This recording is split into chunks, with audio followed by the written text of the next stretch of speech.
So a message that God has put in my heart is stop allowing the pain that someone else causes on you to cause you to sin. So what does that mean? As followers of Christ, when we feel like we've been hurt by somebody or we feel like a person has did us wrong, sometimes we can tend to cause that to lead us to sin because of the way we feel. Feelings can cause us to have the spirit of anger, spirit of sadness, the spirit of wrath.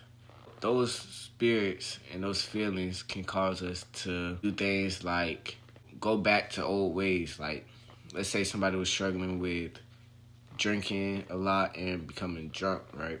Whenever they feel sad or they feel upset because they got hurt by somebody that they didn't think would hurt them, they could tend to run back into their old sin, into their old ways, and end up drinking until they're drunk again. Or let's say people tend to drown out their feelings by fornicating, or drown out their feelings by taking out their wrath on other people that don't deserve their wrath. We just gotta remember that instead of allowing our feelings to have that much power over us, instead of running to old habits and old sins to deal with our feelings from the pain that we feel from others, that's when we should really run to God and pray to God, talk to God about the way we're feeling. Because really, if you're running to the old ways and running to the sins that you struggled with, that means you're really telling God that you don't trust Him enough to help you get through this pain that you're feeling. You don't trust Him enough to control your feelings, to help you get through this tough time that you're going through from the pain that you're feeling. Don't give the enemy that type of power that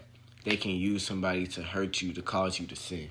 The only thing that can help you during times of stress and times of sadness and times of anger, times where you felt like somebody has did you dirty and hurt you, is God. Like, talk to God about it. He will help you regulate those feelings and stay under control and keep a peace of mind, which will prevent you from going back into old ways, into old sins, and the old habits.